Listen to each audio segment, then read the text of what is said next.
Boss Ann, sa tingin ko wala sa halaga yun eh. Wala, the act of doing it. Maliit or malaki na bagay na maiwan sa'yo. Kung hindi sa'yo, huwag mong pakatayin. Tama.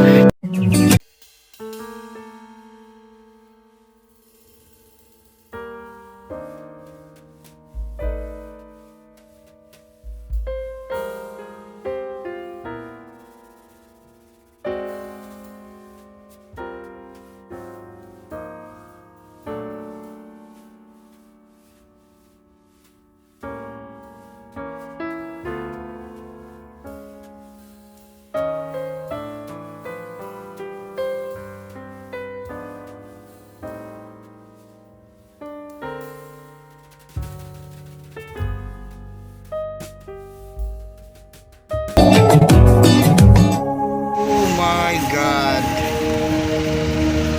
Ay, bumili ako nito. Ang pera ko 200.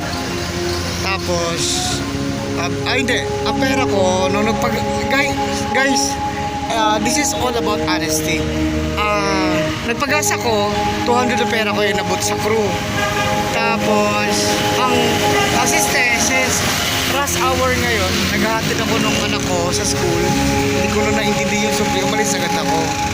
So, para to check kung gaano ka-honest yung crew, alamin natin kung ano ba ang maging system.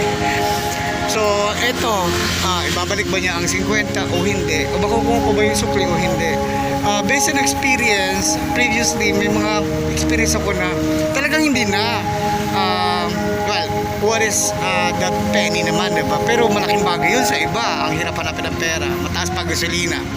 Pero, tingnan natin ngayon, masusukat natin yung gaano ka honest yung crew. Mamaya, sasabihin ko sa inyo kung anong gasoline station to. Tingnan natin kung ano, kasi wala akong idea kung ano magiging result itong vlog na to. Kasi naisipan ko na, ano kaya kung gawan ko ng vlog.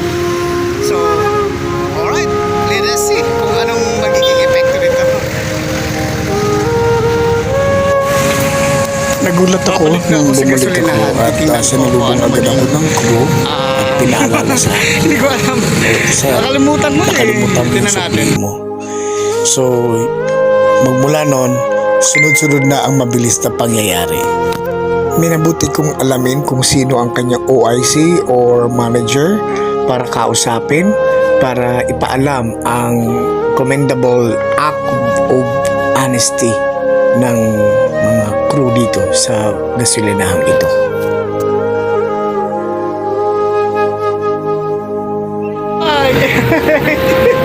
Okay.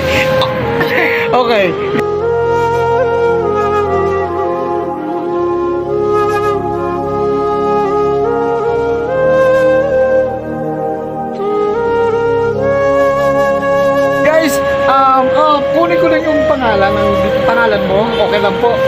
Dito na tayo para pangalan niyo po. Ann, I think isa ka sa OIC ka rin sa company niya. Okay. Pwede ko malaman kung pwede ko bang ilagay Phoenix Magdiwang po. Okay. Phoenix Magdiwang. Guys, palakpakan natin. Phoenix Magdiwang. Okay. Si Ann. Alright. Ma'am Ann, okay.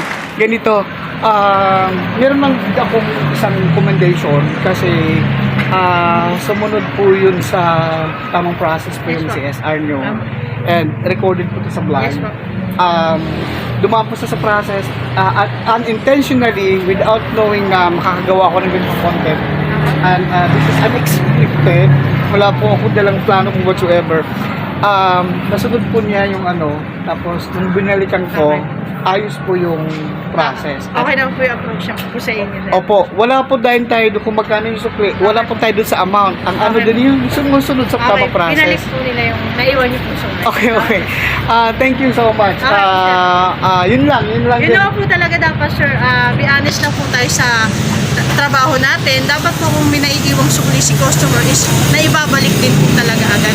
Pag bumalik po sila, at saka dapat wala silang intensyon na kung i-turn over lang po sa para po babalikan. Actually, pwede ko agad yan sa cashier eh.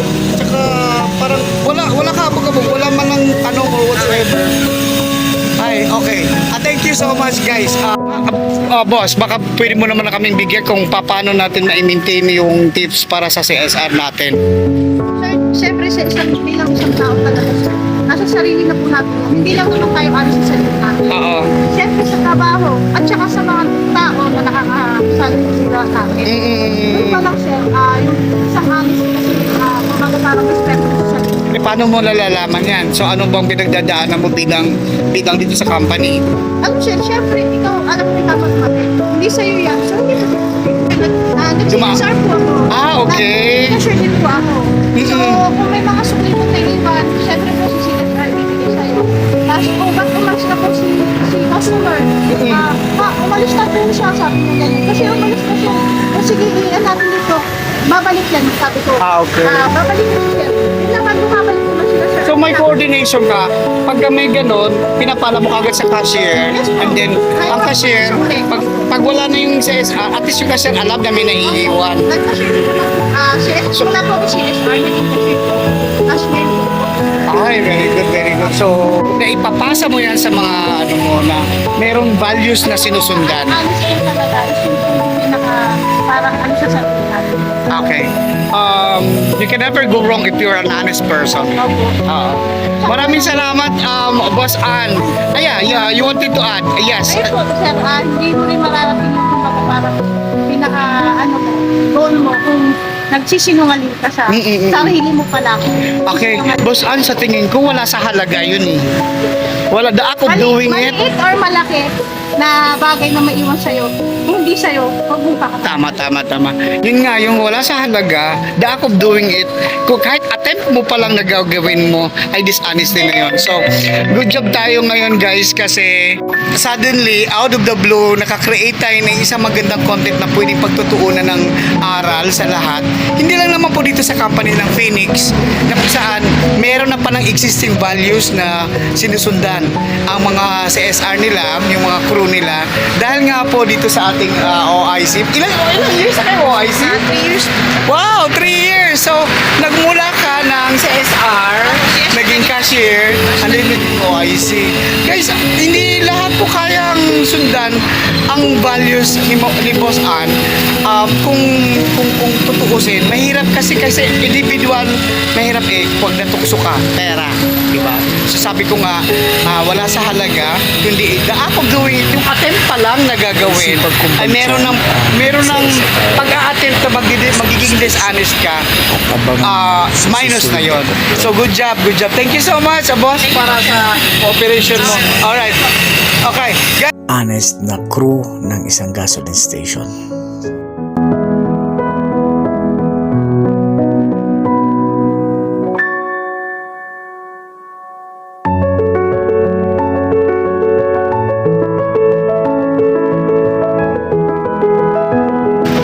Hindi pala siya ganun kadali gawin. Ang kinakabahan ako kasi in case matukso at hindi ko alam kung anong magiging outcome. Baka kung sakasakali failure yung aking approach,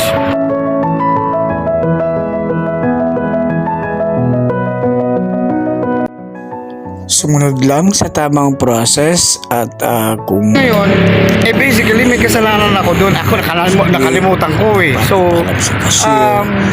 hopefully, magiging aral ito sa lahat. Management at yun lang.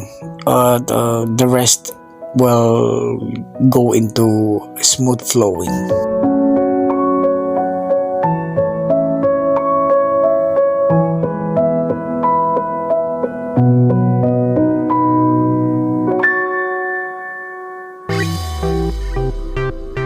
Na-overwhelmed lang ako. Sobrang overwhelmed ako na ganun nga. May existing din nga na polisiya ang company. So, alright. And yes, once again, thank you so much guys and enjoy the rest of the day. Have a good one. Bye for now.